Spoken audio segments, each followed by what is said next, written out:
Yay! Happy New Year! Hey, Samara, how are you? I'm doing good today. I have energy and I'm ready to go. Awesome. It's great to see you, and just welcome to everyone who is joining us live on YouTube and Facebook, and just hello to anyone who's watching the replay afterward. It's awesome to have you here.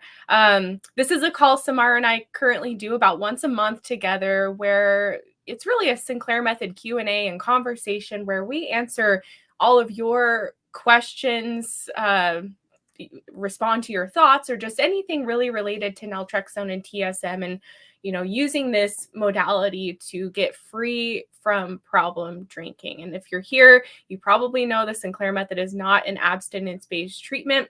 And what's so cool about this treatment, sorry, my nose keeps itching, is that people can choose their own goals. And with this protocol, a lot of people get to a place where they're indifferent to alcohol. They don't have cravings for alcohol anymore, so they might drink from time to time. I know that's you, Samara. You drink sometimes, but it's pretty rare. And others end up going alcohol free. So this treatment is amazing because it really heals. And as David Sinclair explains in the book, The Cure for Alcoholism, it really reverses the alcohol addiction in the brain. And when that happens, I like to say it made me feel like I got back to where my brain was before I had alcohol use disorder. So I would drink sometimes and would go weeks easily without drinking. I didn't crave it.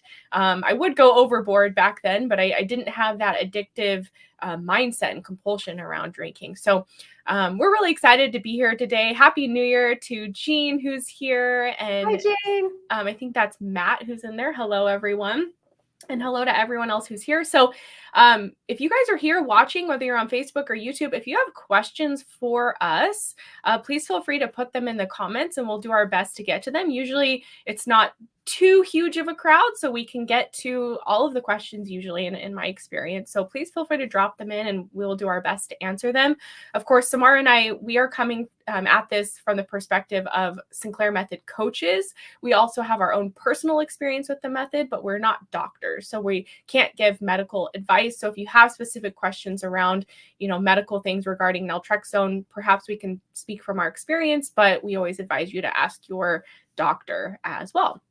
And inside the program we have at Thrive, if you need a Sinclair Method doctor or you need a prescription, we've partnered with telemedicine physicians who can set you up with an naltrexone, do an evaluation, and see if you're a good candidate for it. So without further ado, I want to jump into the conversation.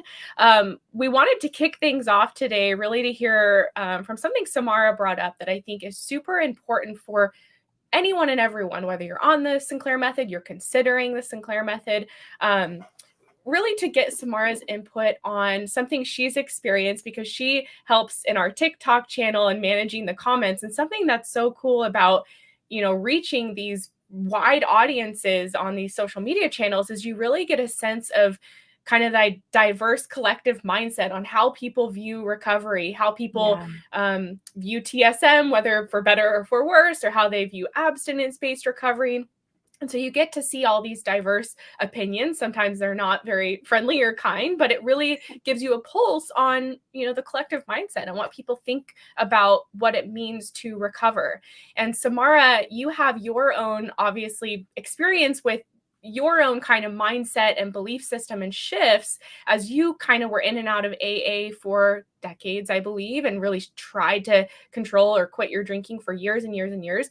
And then you kind of got to the other side of it through TSM. So your belief about what it means to recover has changed as well over the years. So I just wanted to kind of pick your brain on this, because before we hit record, you were sharing this with me, and I just thought it was so insightful and interesting. And I think it will really help people as they approach TSM so that they can be in a mindset that is conducive to helping them get free from problem drinking, and not something that's just, patronizing themselves and causing them to feel like they're failing, especially when mistakes happen. So take it away, Samara. I would love to hear from you. I hope that makes sense, my kind of question/comment for you.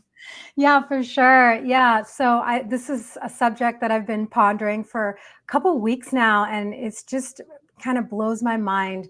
The pervasive attitude towards alcohol, especially alcohol recovery, and what it means to get sober, to be abstinent and to get sober, and how the reality is that I think it's about 90% of people who seek out treatment for alcohol recovery end up relapsing at some point, right? And so that's 90% of the people that seek out treatment for their alcohol problems, they end up relapsing. And so in my own experience, I became a chronic relapser through AA, going in and out of AA for 15 years.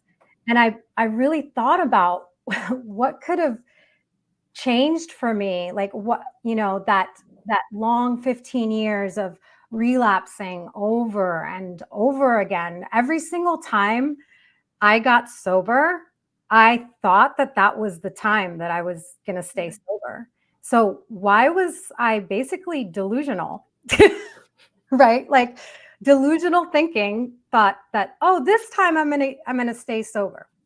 You know, I guess I guesstimate that about in that 15-year period of time, I must have tried to get sober and then relapsed about 300 times. Wow. So, and so what I want to kind of bring full circle is that there's this mentality out there with abstinence and with getting sober that is the only way to do it. And that once you try to get sober, you're not going to relapse. Yeah. I see this all the time, especially in private Facebook groups. People say, I'm seeing them cheer each other on, which is great. I've got 10 days sober. And I don't want to put this the wrong way, but they truly believe that they're going to keep it for their whole life. And what ends up, the reality is that 90% of people will relapse. And many will relapse over and over and over again, like me. And like me. Exactly, like you. Right? So how do we prevent this, or how do we bring in another line of thinking that's not so black and white? It's not so black and white. It's more, progress, and we learn from our mistakes, and we grow, and we, expand our thinking. And I hope this makes sense. I'd love for you to add something to that. No, it's so true. And when you said that originally, and I just thank you for the people who dropped your questions. We'll get to them in just a second. And any others who are just joining, if you have questions about naltrexone and the Sinclair method, please feel free to drop them in the comments and we'll get to them shortly. It's interesting. I've gone to several addiction conferences, and if you go to these conferences, 99.9% of the people there are promoting 12-step AA traditional type recovery. And to your point, if you look at the data, there's literally medical journals that say alcoholism is a chronic relapsing condition. The one I read was 80% or more of people relapse within 6 months of leaving treatment. Okay. It's a stated fact. I mean, AA's estimated success rate 5 to 10%. So 80 to 90%, it's the majority of people. But each of us, I think, when we get so fed up with our drinking and we believe that abstinence is the only way, because outside of naltrexone and TSM, I failed at moderate drinking. I tried to drink moderately and drink with control, and I just couldn't. And so I think that's true for a lot of people. Once they tip over into alcohol use disorder, it's true. Moderate drinking is not possible. And that's a comment I see from a lot of people who don't understand naltrexone and TSM, is they say, yeah, right, an alcoholic drinking moderately, good luck with that. And I agree with them, but not when you incorporate in the tools of naltrexone and TSM. So I think a lot of us, when we get to the point of quitting, we've maybe tried moderate drinking, it hasn't worked, so we think that's our only option. But the challenge, and what you're bringing up and what Dr. Sinclair showed in his research, is the phenomenon of the alcohol deprivation effect, which really impacts, I can't say if it impacts everyone. I don't know. I'm not a researcher, but when you look at this, the research behind it, it really shows. And I hear it from people over and over and over again who've gone from abstinence-based treatment to TSM. And they say, like, oh my gosh, that makes so much sense. Like, I was so resolved to quit drinking in my logical mind, but then that part of my primitive brain that's addicted to alcohol is more powerful than logic and reason. And so we're so fed up, we decide I'm going to quit, but then couple days, couple weeks, couple months go by, and the part of our brain that is addicted to alcohol essentially becomes deprived of that reward, and we end up relapsing. And that craving or that compulsion or that desire to drink is what leads, I think, so many of us back to drinking again. And it just continues this vicious cycle where we make this commitment to ourselves. I'm going to quit. And we really mean it. We're not joking around. We really mean it.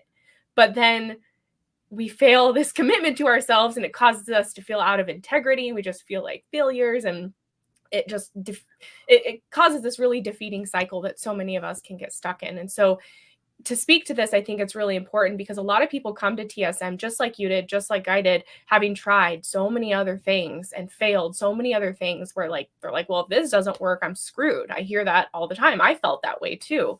But for people to recognize that TSM treats alcohol use disorder completely differently than abstinence-based treatments, it really uproots it from, the brain neurologically. And that's where it really gets healed permanently. Your brain gets fixed of the alcohol addiction. And I think sometimes the final thing I'll say is people come into the method and we have this, myself included, we have this black and white view of recovery where we're either sober and doing well, or we're relapsing and failing. And that's a challenge that a lot of people have, where they have, if they overdrink one day on TSM, they beat themselves up, or they might feel guilty because this method allows them to drink. And maybe they like that about the method, that, hey, I can still drink. I liked that about the method because I was addicted to alcohol. I was dependent on it. My brain loved that reward. So I think these are important topics for people to be aware of and consider, because I think a big part of getting better from this issue is having a different mindset where we're not just beating ourselves up all of the time and having unrealistic expectations about what it means to recover. And that, just because you're drinking, it doesn't mean you're a bad person. If you're drinking following TSM, that tells me that you really want to fix this problem, because if you didn't, you wouldn't take naltrexone beforehand. But there is still this collective pervasive belief that, there's only one way to recover. And if you're not abstinent, you're not in recovery. But I mean, I just can't stand by that, because I've seen way too many people get well by reducing their drinking through TSM. Amen. Yeah, really important point you brought up. So anything else you want to say to that? I just want to say that I tried everything. Like you said, I tried AA, I tried 12-step programs, I tried Celebrate Recovery, and all it did was leave me in a place of my self-esteem, self-worth, just being down the toilet. And, my confidence was completely diminished, just failure after failure after failure. It wasn't in a place where I was empowered to recover and to rewire the brain, and, all the things all the beautiful gifts that we got through the Sinclair Method and naltrexone. Yeah, absolutely. The Sinclair Method, it just completely turns what we've known about what it means to overcome alcohol addiction on its head. And, I never want to knock abstinence-based treatments. Clearly it works for some people, but it's not working for the majority as far as we can tell. And so for there to be another option, if this is, we see this every day, I love doing our live support calls. We have had one last night in our program, and I just see these success stories. Like a couple of our members, they had their first alcohol-free New Year's Eve in years. One member said 45 years that they've not had an alcohol-free New Year's Eve. What? I have chills. It's just incredible. Even though people are still drinking, they're getting this taste of freedom from alcohol addiction. And that is such a beautiful, beautiful thing. Gorgeous. Yes. So thank you guys so much. We're going to jump into these questions that we have here, and Happy New Year to folks who are here saying Happy New Year, Happy New Year. Really good to have you guys here. So the first question we have is, do you know people that tried to treat alcoholism with nalmefene or Silincro? Yes, that's not something that's in the US, but it talks about it in the book, The Cure for Alcoholism. I don't have my copy here. I don't know if you have yours, Samara. But that is, I guess you could call it like a sister medication to naltrexone, where it's also an opiate antagonist, but it has some different properties to it. So some people, especially in the European countries and maybe elsewhere, they use nalmefene instead of naltrexone, and it has a similar effect. It's not the same as naltrexone, but it can be used following the Sinclair Method, as far as I know, and according to the Cure for Alcoholism book. Anything else you want to say on that one, Samara? Yeah, I don't know much about that that drug, but I do know that it is used for that. So Yeah. I do believe you can hit extinction, right? Using Yes. nalmefene. Yeah. Because in the book, he often says, like, take naltrexone or Or nalmefene. nalmefene. Yeah. Yeah. And I know people who've taken it and had Oh, success with TSM. So yeah. awesome. Cheryl's asking, hi, where can I find your success stories? So if you're in our program inside the Thrive platform, there's a whole library of success stories in there, which you can find. They're all listed and they're really easy to access. If you're not a member of our program, I also have them on YouTube here as well. I think I might have a playlist with Sinclair Method success stories. If not, if you just go to my main channel here on YouTube, you'll see they're kind of dispersed throughout over the last 5+ years. But I think I have a playlist where I include success stories. So they're all here on YouTube. Definitely recommend checking them out. There's some amazing and diverse testimonies of TSM. Some people who, reached extinction in less than a year, others who took 3 years, some who are, daily drinkers, some who are more binge drinkers. So really encourage anyone who's here to listen to those stories. I always hear positive feedback from people who just say that they always learn something from them. They're so edifying. And I love being able to tell individual success stories because there's so much wisdom in an individual's experience with the method. So oftentimes, people can take away a lot from those.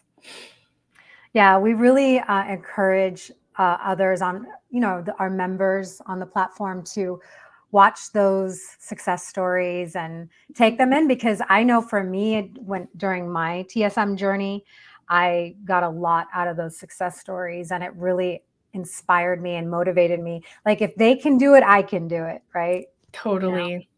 Especially people like you, Samara, your story is on there where it's like you failed your first attempt at TSM. And a lot of people, going back to what we were talking about earlier, like they might feel terrible for that, but it's like you attribute it to like a really valuable learning experience and it helped you succeed the second time. So that's what I love about these stories is oftentimes they're very imperfect journeys, especially the ones that take longer than a year. And, they struggled with compliance or they struggled with, letting go of the hard alcohol or whatever the challenge may have been. You see that, okay, not everyone is cured in 6 months and it's just this perfect story. In fact, I think that's more the rarity. It's more these kind of journeys that people are on for about a year or more. And so definitely check those out. Encourage you guys to watch. Yeah, I just learned another way not to do the Sinclair method. There you go. And I also, to your point, I also didn't want to let go of alcohol the first time. That was a process. I had to change some beliefs systems inside of me. Yeah.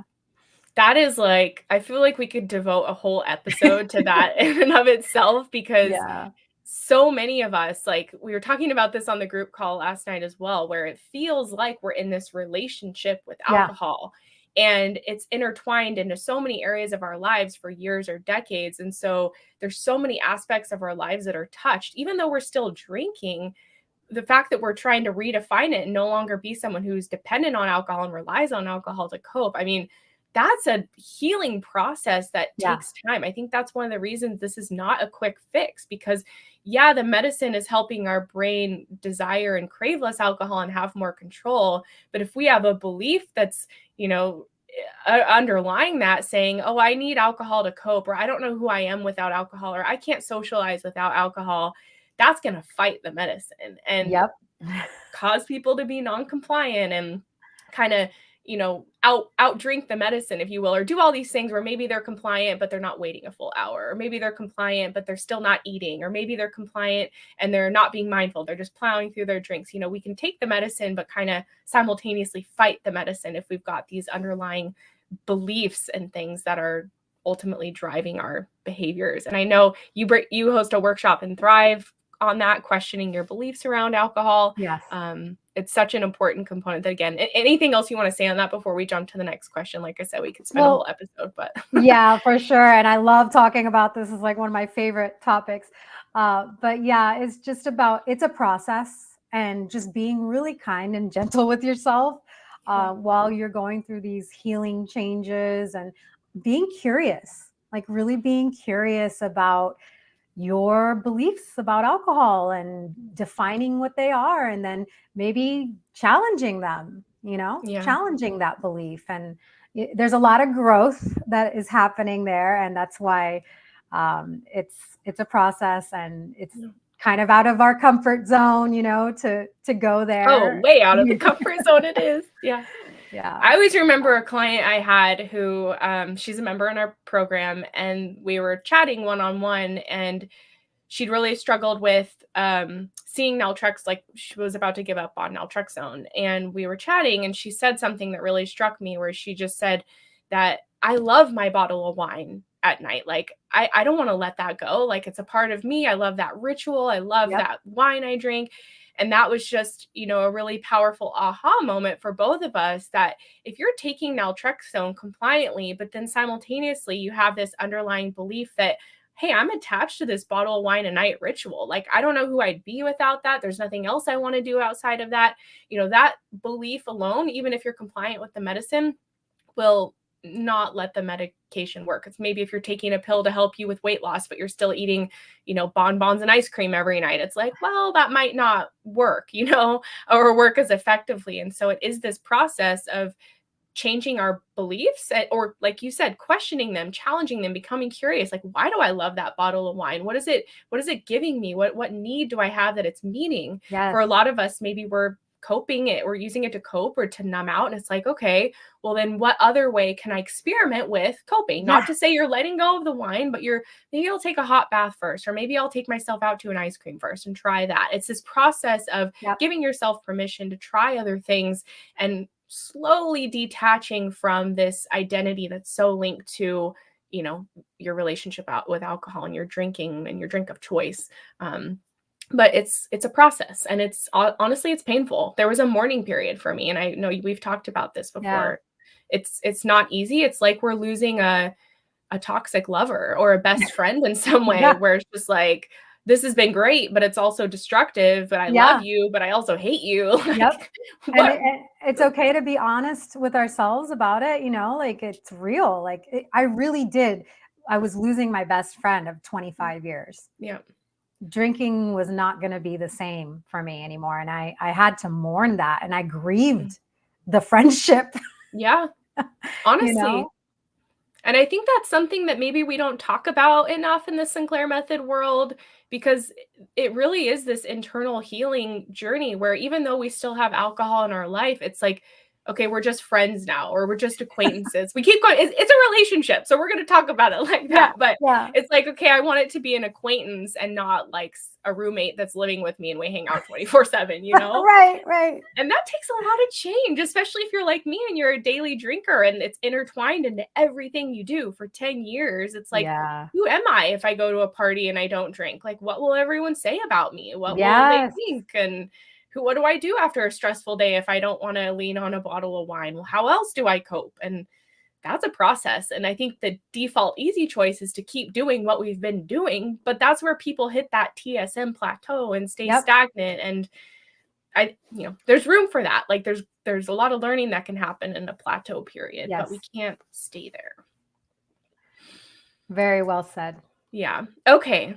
Great conversation. Yeah. Amanda has a question here. It's awesome. So she says, advice for spouses of people practicing TSM. I want to support my husband using TSM and want to do it the best way that I can. That is so beautiful. That is Yes. incredible, Amanda. You are a gem of a wife. He's lucky to have your support. Okay, Samara, you go first. What are your thoughts on this?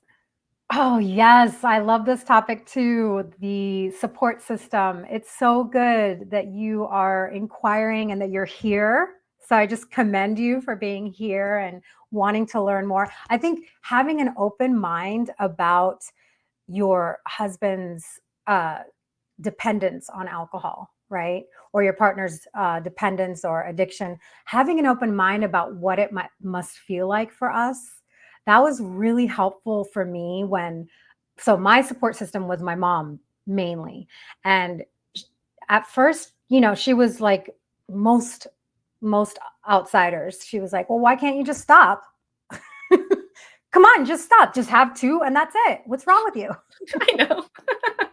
Well-meaning, but well-meaning, right? But once she opened up her mind to kind of seeing what is actually going on in my mind? Like literally around noon, my brain starts, or used to start thinking about alcohol. What am I going to drink? Where am I going to drink? What am I going to drink it in? What cup am I going to use? I mean, Yeah. this is like what goes on in our brain. And it's like constant, like for the rest of the evening, that's what I'm thinking. It's about alcohol, you know? And that used to be the case, by the way. That doesn't happen anymore Yeah. after you essentially get cured this way, you know, like we hit extinction, that those thoughts don't exist. Yeah. Okay. So that's something amazing to look forward to if you do the method correctly. But yeah, so understanding the brain and how it is wired up to alcohol as an addictive substance is really, really helpful for us. Yeah. It makes us feel validated. It makes us feel empathized with Yeah. and understood and seen and heard. So, you know, So true. yeah. So, yeah, that. And then educating yourselves on the scientific information about this method and how it works in the brain and how it rewires the brain through Yeah. each and every extinction session that we have. The brain is being rewired with this amazing tool that we're Yeah. using, and how we do have to have extinction sessions. Like we do, we have to have them continuously for months, you know? And so understanding that and coming with a place of patience and love and understanding Yeah. for that. So, Yeah. And just that's really well said. And just to piggyback on that, I think one way that I often describe what it feels like to have an alcohol addiction, what it felt like for me at least, was like those moments when we're really thirsty for water. If we haven't had water all day long, and I think almost anyone can relate to this, where all we can think about is getting some water. Like we almost start to get agitated and frustrated, and we're like, can I stop at a store? Like I need to get some water. And so for you, Amanda, just to kind of piggybacking on what Samara said with understanding what's going on when someone has this issue, it's not a logical issue. Like Samara's mom, she's an incredible woman, but her well-meaning, why can't you just have two? It's like someone, you know, if you're really, really thirsty for water, someone's like, oh, you don't need water, like you're fine. But they're like, yes, I do, you know, and it's not a perfect example, but that's kind of how the brain feels. You get hijacked to the point where you're just like thirsting overwhelmingly for a drink of alcohol, and nothing anyone says or what you do is gonna diminish that. And in fact, for a lot of us, that craving just intensifies more and more, hence the alcohol deprivation effect. So I think understanding it from that perspective as well, that it's not a logical issue. It's an issue that is almost stronger than our logic and reason. And it's this compulsion rather than something that's within our control. So I think that will help you understand maybe where your husband is coming from, and maybe you already understand that to some extent. And the second thing I would say that is helpful is really to feel like a partner with him in this, and you know, understanding what's helpful for him when you dialogue with him about this, because even just subtle changes in our communication can make something feel punitive when you really were just curious and wanted to see how he's doing. So I think when you engage with him, asking questions that are more open-ended, like, oh, how did your extinction session or drinking session yeah, go last night? Or what are you noticing in your craving level? Or what are you noticing when you're on the medication? What does it feel like? These open-ended questions that promote discussion as opposed to like, how many drinks did you have last night? That can feel kind of punitive. Or, you know, you're still drinking. Like, you know, why are you still drinking? Or, you know, just these kind of punitive questions that can feel limiting as opposed to opening up a dialogue conversation. So, yeah, um, for me, my husband, it got to be a point where he would be like, hey, don't forget to take your pill. We're going to have dinner tonight. And so it was like, it wasn't him micromanaging me to take the pill. It was like him supporting me and like, hey, we're going to have drinks tonight. Don't forget that pill. And he and I talked about the dialogue that was helpful. And he was available for me to share with him, like, wow, this is what I'm noticing, or this is really difficult about the journey. And just kind of allowing that conversation can so good. be really helpful. And there's this book called Beyond Addiction: How Science and Kindness Help People Change. I didn't write it, I'm not affiliated, but it really is a support system for a loved one who is supporting someone through addiction. And it talks about naltrexone, but it's not necessarily about TSM, but it really does kind of give some good advice on, how you can support someone through TSM or just recovery in general. So those are some things. I think, again, understanding that this is not a logical issue. It's really this compulsion that's in a way taken over the brain, hijacked the brain. And with TSM, it's a process. It takes time. I think that's another thing, just to have these realistic expectations that it's not an overnight fix. For most of us, it takes about 9 months to a year to reach extinction. Some may take longer, but you can be his support system along the way just by engaging in conversation, genuinely desiring to learn more about it and see how you can support him. That's my thoughts on that. I hope that that's helpful for you. And I just also want to honor the fact that if you are with him, you've probably haven't had the easiest ride alongside him, because when you're partnered with someone who has an addiction, it can be really wearing and difficult for a number of reasons. So just that's something that the book Beyond Addiction, How Science and Kindness Helps People Change. They talk a lot about you practicing your own self-care and meeting your needs first. And not feeling like you have to, bend over backwards to support your husband. It's like you have to be cared for enough so that you have energy and space to help him. So that's something as well, to make sure you're taking good care of yourself so you can support him. That's some really practical tips right there for the support. Good. I'm glad it was helpful. Awesome. Jean, the book is Beyond Addiction, How Science and Kindness Help People Change. It's a blue book. Hopefully you can find it. If you need me to send you the link, let me know. All right. I'm glad it was helpful, Amanda. Thank you so much for the question. All right. So I'm going to throw this question to you, Samara.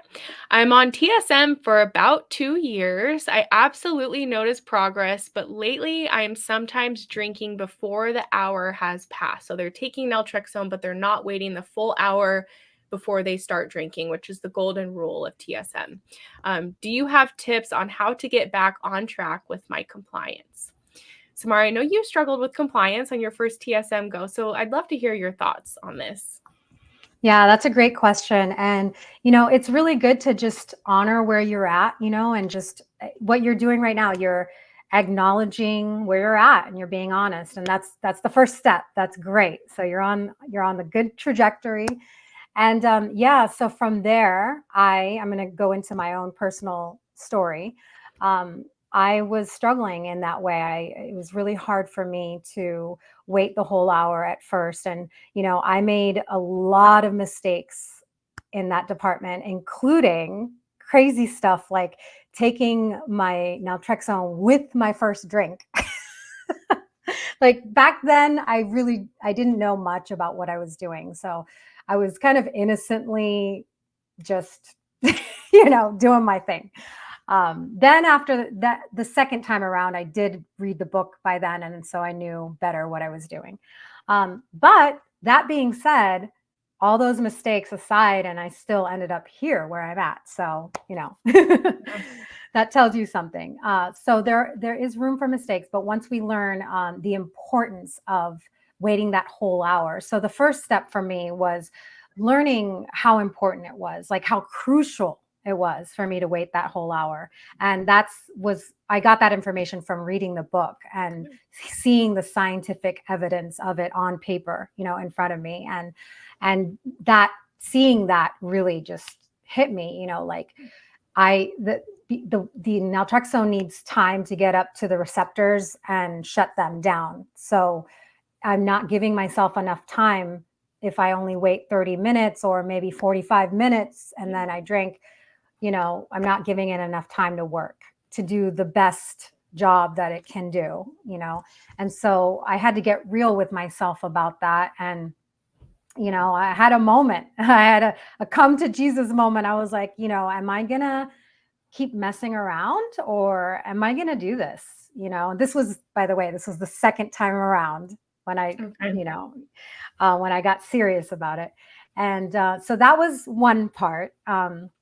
And let's see, what would be another thing that got me to really understand this concept so well was that I learned that the longer we're on naltrexone, the more control we have over alcohol.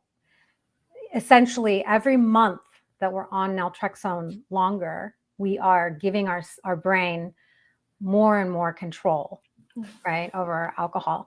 And so that like really motivated me, because I was like, okay, if I'm compliant for this whole month, then I'm compliant for another month, and then another month, how am I going to be in 4 months from now? Like this is really lighting a fire under me to get compliant, to do this. So I hope this helps. That was my own personal experience. So Yeah, thank you, Samara. And just to, let's see. So you've been on TSM for 2 years. So like clearly you're committed to this process. If you've been on it for 2 years, and even though you've struggled with compliance, like 2 years is a very long time to be committed to a treatment protocol. So I just want to commend you for that. I think clearly a big part of you wants this and wants this true healing and freedom for yourself, but there's just something that isn't quite aligned, where you're kind of starting to cheat yourself a bit by not being fully compliant. So it happens, like it happened to Samara. It's probably one of the more common challenges, the compliance piece, with people using this method. So I would just say, in addition to what Samara said, like I think if we're skipping out on being fully compliant with the naltrexone, maybe we're not totally clear on the reason why we want to make this change. Maybe we're not being real with ourselves about, not only the long-term consequences if we don't make this change. So you've been on it for 2 years. What are things going to look like in a year from now if you continue down the non-compliance road? And just to be real with yourself, this is something I had to do as well, is really sit down and understand, okay, what does my life look like in 6 months or a year from now if I don't make this change, if I'm not committed to it?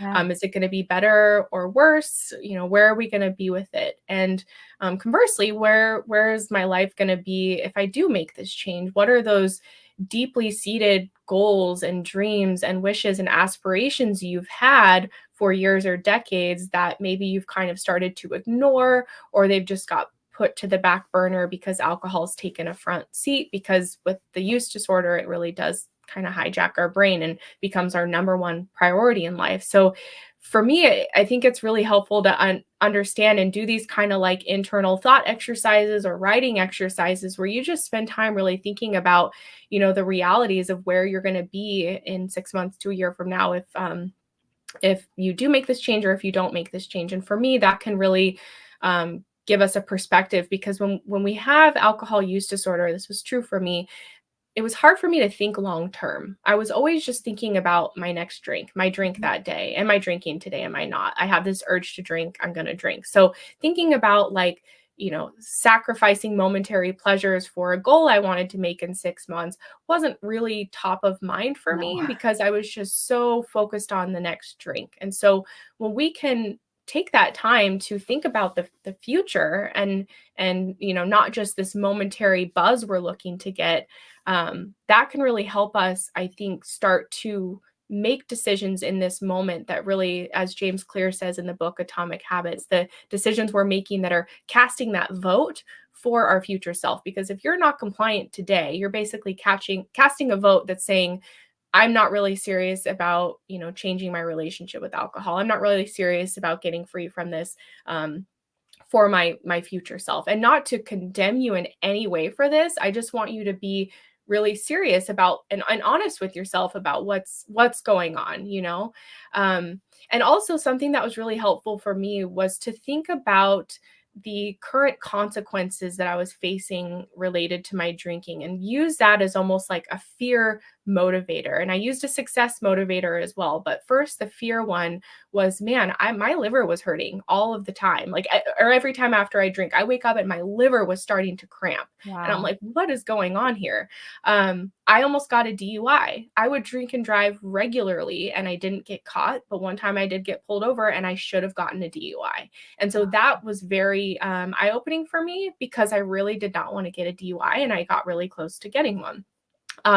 Just doing I'm not even going to talk about some of the ridiculously risky, stupid things I did while under the influence. So I really got real with myself around the existing consequences related to my drinking, or things that could happen in the future that were really serious. But I also had a success-based kind of motivator list where, like I talked about earlier, those deep desires and dreams that I had that I knew I was putting off because alcohol was taking front and center.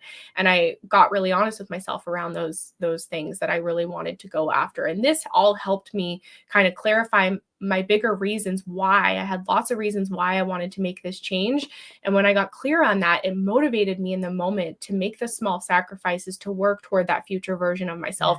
One, because I was terrified of the road I was going down with my drinking and where it was leading me. I was always afraid, like cancer or something. I've had health issues linked to my drinking. I had a pulmonary embolism. I literally almost died because of my drinking. So I had all of these realities that were negative. But then I also had these realities of like, if I don't take care of this now, then like, when am I going to? What does my future look like in a year or 2 years, 5 years? Like, am I going to be in the same position? I really don't want that. And I think when we take time to do that inner work and really be serious and honest with ourselves, I think that helps us to be motivated to commit to this process and commit to compliance, because there's a reason you went on the medication in the first place. There's a reason you've been committed for 2 years, and maybe you've just kind of forgotten it, or it's gotten a little dull because you've just been doing this for so long. Like TSM has become its own habit. And so how can you reignite that motivation and that flame in yourself to recommit to this, and take it more seriously this time? And like Samara said, that waiting that full hour is so crucial. I remember one time I didn't wait the full hour and I could feel the buzz effects of alcohol. I waited 45 minutes and I could feel the difference. And so if you're not being fully compliant, you're just going to be like treading water. Like it's not totally helpful for you. I don't know how helpful it is to be partially compliant. But something to take seriously and get support, whether, here on the YouTube channel or in our program or in a Facebook group, or see a therapist, get a coach, do something that can, have some sort of accountability with you, so that you're not just out there doing this on your own without, connecting with others who are on the journey and can speak into your experience and support you and guide you along. So if you're not getting support, I just highly recommend you get some type of support. So good. It's a long way. I hope that was helpful. I hope that was helpful. Okay. Mr. Navar, I don't know if I've never, Navar, I don't know if I'm saying that right, was wondering if you have advice for people who struggle chronically with staying compliant. Okay. Do you think it's better to wait and do TSM when you're ready, or keep trying? What do you think, Samara? Interesting question. Yeah. I would do what is exactly the question? Like, to wait? Do you think it's better to wait and do TSM when you're ready? So if you're not ready to be compliant, should you wait and do it, or keep trying? That's really interesting, because I can just give you from my personal example, is that the first time when I tried TSM back in 2019, and I wasn't necessarily ready. And then I gave myself a whole year I stopped taking the medicine. My drinking started to creep back up again. And then I was full blown, alcohol use disorder for about a year, until I tried it again. And so I think my brain and my mind needed that time to really see how awful this thing was in my life. And a lot like Katie said, I was having incredible health issues. Like I had a serious case of what is that, where you get like acid reflux, and I would like burp up throughout the day. Like I would burp up acid. It was bad. Like it was a horrible case of it. And that was all alcohol related. I didn't know it at the time, but then it completely disappeared when I reduced drinking again. So I think I needed a year's time, or however long I needed, to come to terms with that I was actually going to do this, and I was going to do this right. And when I got to the second time around in early January of 2021, I was on a different mindset. Like I was on another level. I was ready to go. I had another level of, just gumption in me that I was like, I am going to get a hold of this thing and I'm going to attack it and I'm going to be done with Yeah. this. I am done. Like, so I think I had to in a way, giving myself that year off was really kind to myself because it made up my mind, like I kind of like allowed things to kind of happen naturally for myself. So I hope this helps. Yeah. Either way, you're not wrong. You're not Yeah. wrong. It's just it's a journey and we're all at different, levels, like stages. Yeah. And I had to do it that way and it did take longer, but when I finally got around to that second time, I was on it. And Yeah. I was ready to go. And I had this belief, this unshakable belief that I was going to get better Yeah. no matter what. Like I was going to do whatever I had to do, right, to get better. And Yeah. it was really, really successful because of that, I think. So Yeah, I mean, you learned a lot. I mean, don't they say that in AA too, like go out and do more research or something if you're not ready to commit? I didn't do AA, so I don't know if that's what they say. yeah, they just say go practice some more controlled drinking. Okay. That's what they say. Okay. Yeah. So, But I don't no, want to be mean and say that because it's not controlled. yeah. Yeah, it's true. It's not like that's kind of like being really sarcastic to someone and being rude, right? Yeah. It's not controlled drinking. You know what it's like. Yeah. So, I just allowed myself to go experience the negatives that I had to experience in order to make up my mind Yeah. that this was going to be what I was going to do for myself. Yeah. Yeah, and it's such a good question, and I honestly don't think there's a right or wrong answer to it. There's so much to consider from an individual's perspective. Like, you say you're chronically struggle with staying compliant. So does that mean once a month chronically, every other time you drink chronically? So there's like other questions I have, but I don't think it's something that anyone can tell you what's best. I think it's really an individual's choice because I think we don't know this for sure, but maybe if you're partially compliant, maybe that is helpful, but maybe you're kind of just reversing that when you're non-compliant. Like, I don't know, you'd have to look at the numbers and talk to you and understand more about what's going on with your craving and drink numbers and all of that. Yeah. So there's not like a definitive answer that I can say. I think the one thing I would say is, like Samara's experience, it's understanding, okay, how are you going to get to that place where you're making compliance a non-negotiable? What kind of inner work, questions can you ask yourself, reflections, thought exercises? What type of things can you do to get you to a place where Samara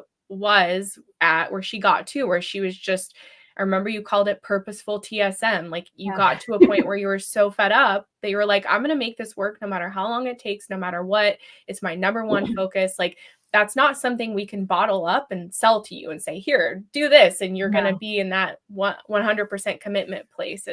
I think any one of us throughout TSM, whether we struggle with compliance or not, our motivation and our commitment kind of comes and goes. Some days or weeks, maybe we're mindful, we're tracking, we're, doing all the right things. But then other weeks we're like, forget it. All I can do this week is take the pill. Like maybe not even that. So it comes and goes, the motivation.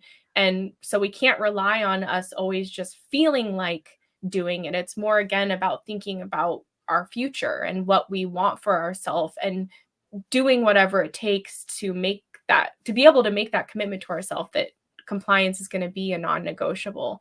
And for me, like I was talking about earlier, I was tempted to go non-compliant a few times on the method, but I never did. But the temptation was there.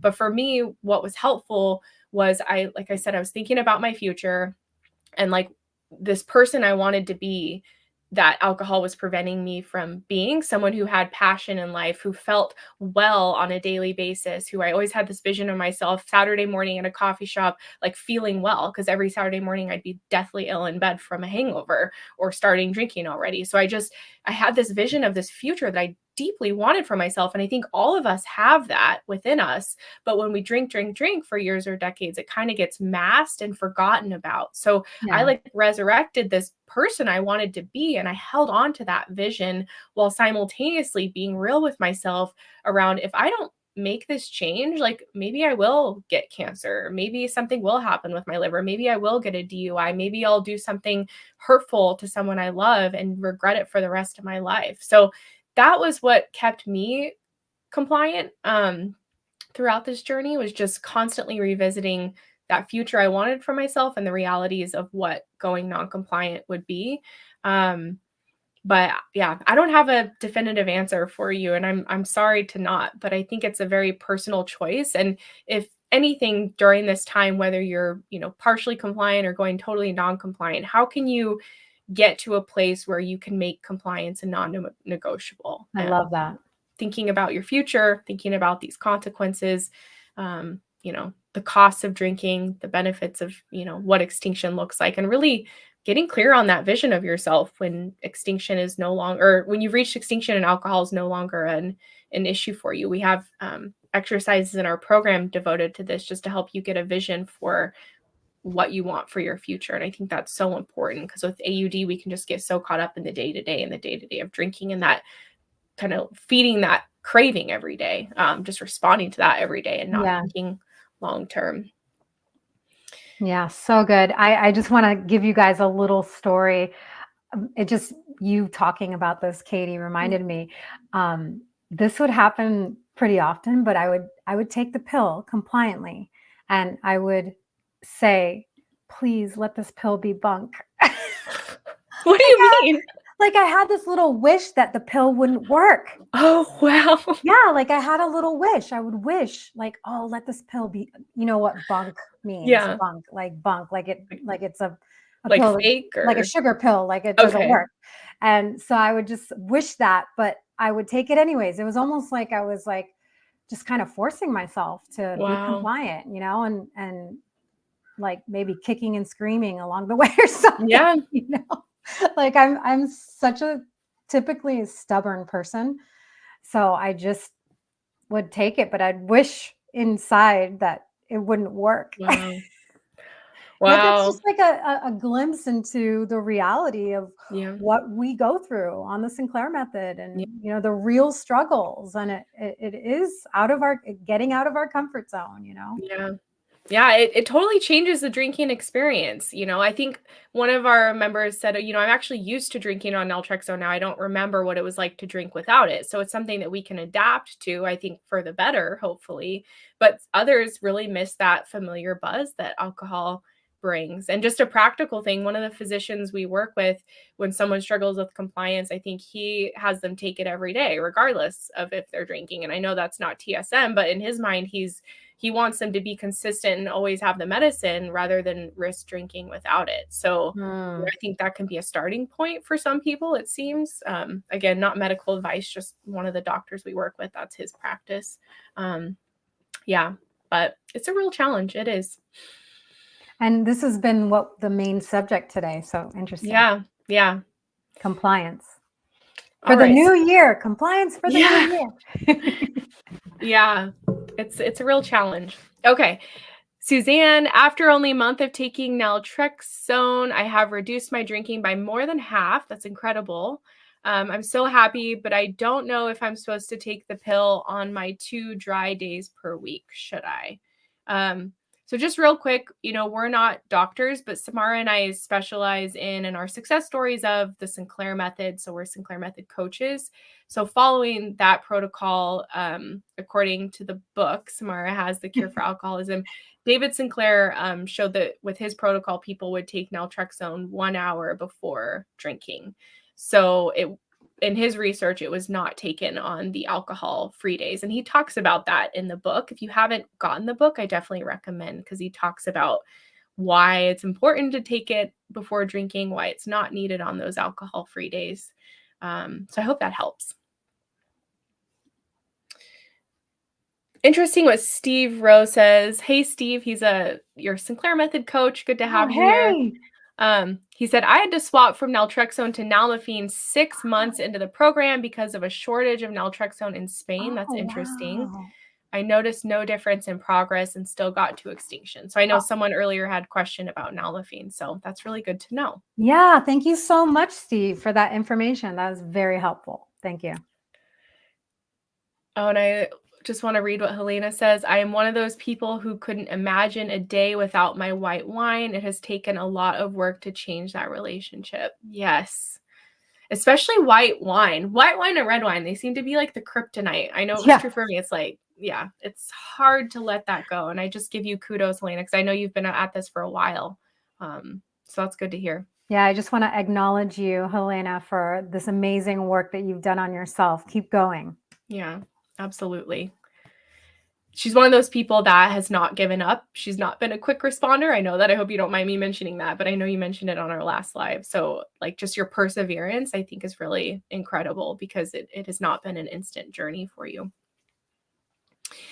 This question from Eric, have you heard anything about the US supply of naltrexone? I have not. Curious if you would like to share more in the comments on that.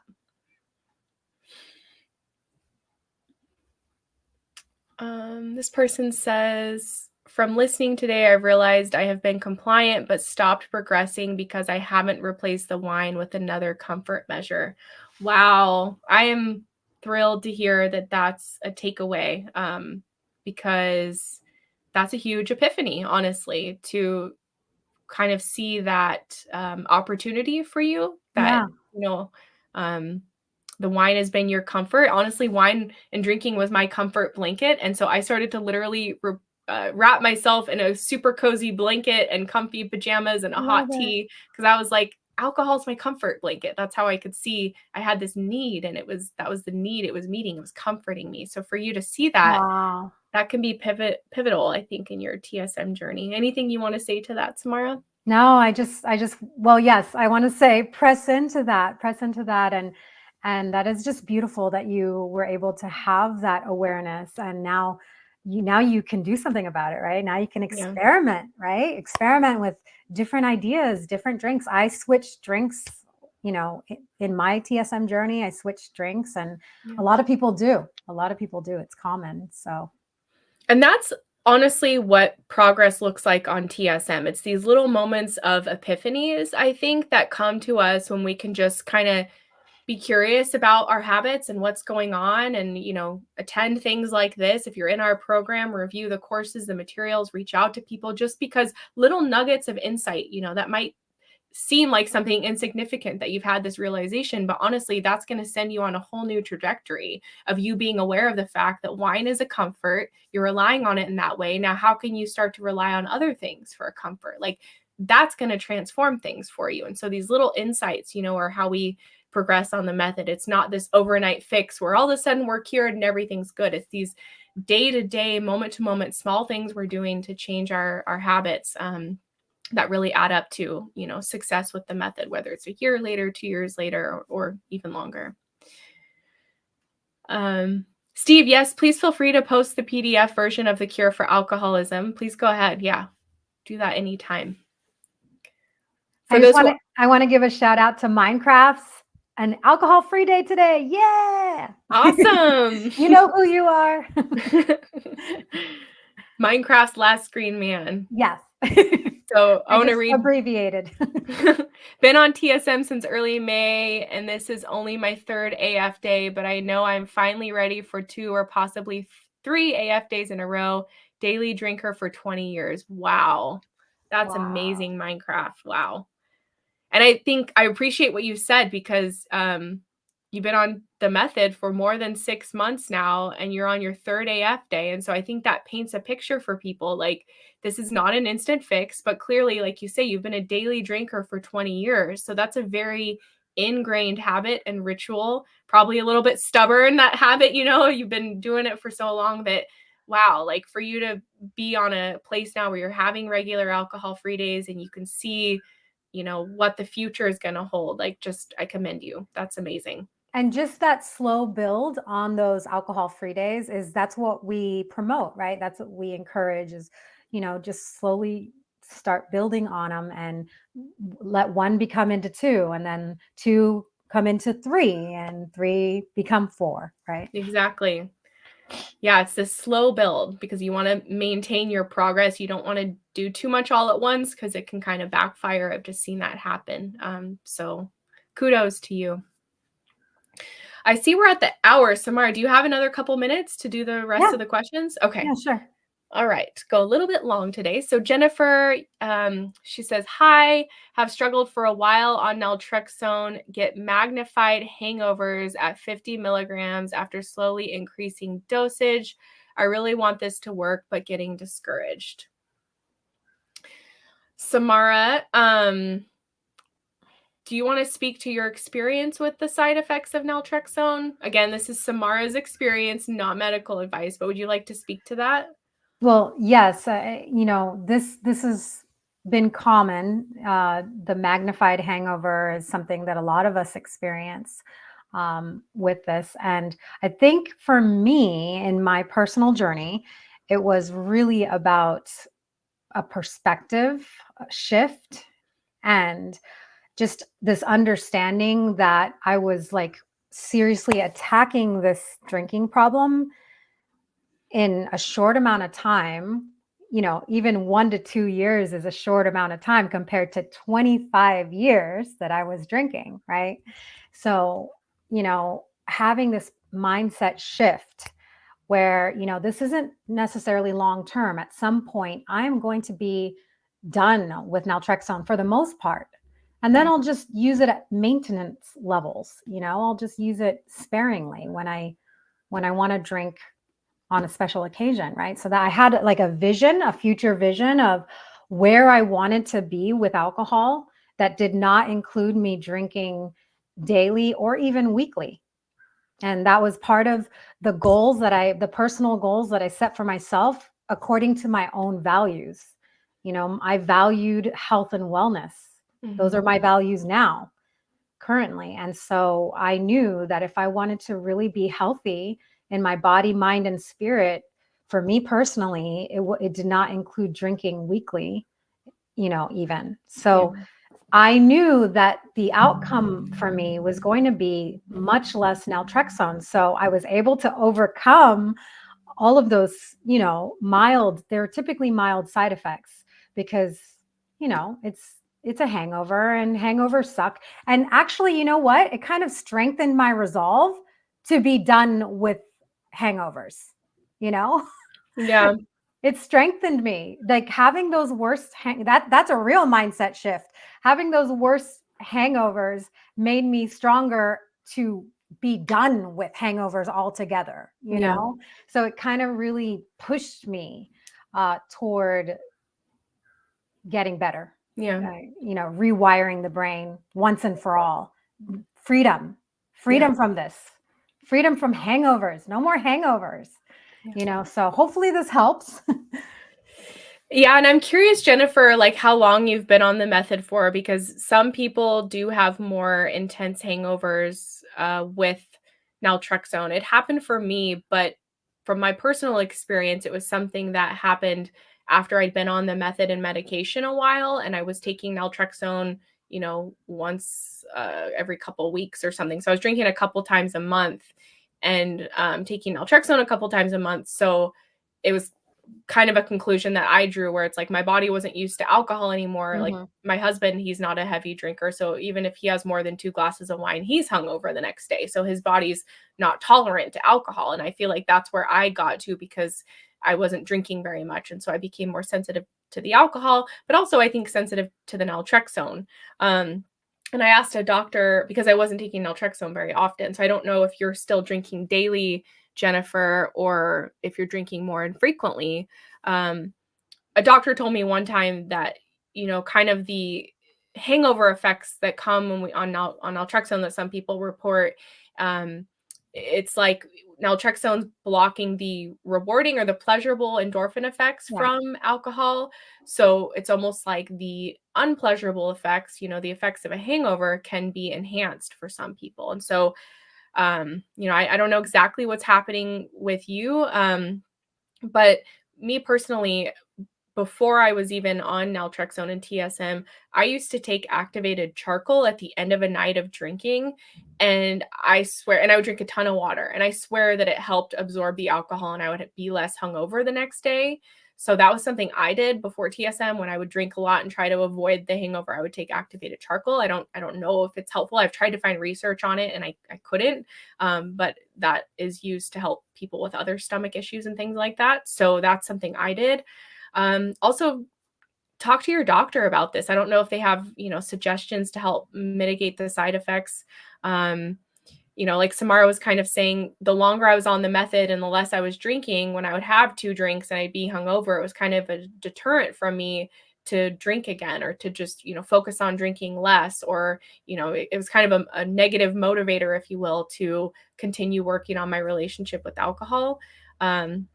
So it's a challenging thing. There's not like a quick answer I can give necessarily, because we haven't really seen a solid answer to this yet from people, but just some like practical tips. Of course, having a meal, being hydrated, just these practical things, all of the research kind of talks about to help people avoid the hangovers. And maybe talk to your doctor about dosing, if they would advise you to change your dose or to take it differently, to see what they have to say about it. Maybe they've encountered this with other patients. I hope that helps. Also, you can take a really high quality B complex before drinking with a meal before drinking, and that can really overcome hangover feeling. Interesting. Yeah. Okay. That's good to know. And Jean's kind of building on that. Is it true hangovers are worse when taking naltrexone? Some people do notice more hangovers, others don't. Like with what happened with me, I see happen with others, where we just get to a point where we're drinking less and we become sensitive to alcohol, and maybe more sensitive to naltrexone because we're not taking it as much. So we're more prone to hangovers, whereas before we had more of a tolerance, so we didn't notice a hangover as much. I think that's the majority of the cases. That's my own opinion. Yeah. This person says, no insurance, any suggestions? So if you're looking to get naltrexone, there are physicians you can meet with and just pay out of pocket. They're not super expensive. You can reach out to us or go to c3foundation.org and you can find some physicians there. In our program, insurance doesn't cover our program anyway, but we have payment plans. If you wanted to join our program and get support, we can refer you to a physician for naltrexone. In our program, we really support you through TSM with live group support, video courses, coaching support, peer support, workshops. We've just got everything there on one platform centered around supporting people through TSM. So you can reach out to us as well. A lot of people don't have insurance. Naltrexone itself is pretty affordable. So you will have to pay for the doctor's visit, of course, but naltrexone can be like $20 or $30 a month without insurance. So it's pretty accessible without insurance. All right, a couple more questions here. Did the cravings and obsessive thoughts decrease with the method over time? Yes, they absolutely 100%. do. That's one of the biggest gifts of this method, is the cravings start to quiet down and the thinking about alcohol starts to quiet down. And once someone reaches the extinction point, which is the end goal of this treatment, oftentimes they report that they're indifferent to alcohol. They don't crave alcohol anymore. They might still drink, but it's more of this conscious decision to have a drink and not this compulsion or craving. Anything you want to add to that, Samara? No, that's great. And yes, your cravings and obsessive thoughts can get to zero. Yeah. Zero. Like, and a really good thing to do is to measure your cravings throughout your TSM journey, because you'll start to see, if you track, you'll start to really see progress. You'll see that they are going down months, they are decreasing, and the obsessive thinking is reduced, It was something I wasn't even aware how much I was obsessively thinking about alcohol until I started on naltrexone and TSM. And then I wasn't thinking about it as much anymore. And I was just like, oh my gosh, like my mind feels more spacious and free to think about other things. Like I was just constantly thinking about alcohol all day long. So it was very surprising and such a gift of this method. Slowly but surely over time, they go away. And I think our last question here is, I hope I didn't miss anything. Does this work for people who become drinkers after getting a gastric sleeve surgery? I've seen it work for those individuals. Yes. In fact, I have at least one success story on my YouTube channel. I think I did 2 interviews with her. Her name is Melissa. So if you search Melissa Sinclair Method, it's on our channel. And she's definitely one of those gastric bypass individuals who used TSM and reached extinction and had success. And I've encountered many others over the years as well. So yes, it can work for those individuals. There might even be a Facebook group for TSM and gastric sleeve. I'm not sure. You can search though. Yeah. Anything you want to say to that, Samara? Just to confirm with your doctor on dosage, because I do know that the gastric sleeve can cause malabsorption. So there might be absorption issues with the medication, with any medication. So just to kind of like look into that and check with your doctor to see if that dosage is correct for you, if it's the right dose for you. Yeah, that's a really good point. Thank you for mentioning that. And yeah, hopefully your doctor will have worked with other patients on that and can advise what would be good for you in order to get the full effects of the medicine.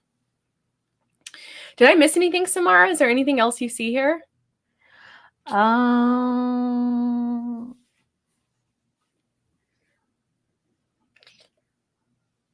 don't know. Okay. I think we got everything. So if I missed your question, I'm sorry. You can put a comment below and we can try to get to it after the live. I just want to thank everyone so much who joined us. It was, as always, such a great conversation. You guys have such good questions. I'm so grateful you took time out of your day to join us here. As always, if you want to plug into private online support for the Sinclair Method, head over to our website. It's thrivealcoholrecovery.com. It's also linked below the video. We have an awesome team of coaches and peers who are all rooting for your success in a judgment-free environment. We just want to support you to freedom from AUD on your own timeline. You know, there's no pressure. There's just really compassionate, empathetic guidance. In fact, most of the people in our on our team have all had personal experience like Samara with TSM and me as well. So reach out. We'll be back again in about a month from now with Samara for another live Q&A. It's so awesome to have you guys here. Thanks to everyone who participated in the chat. You guys are all amazing. I'm wishing you a happy 2024. Anything else you want to say, Samara? No, just thank you so much for being here. And I love doing these. So keep coming back and we'll answer your questions. Yes. We'll see you guys next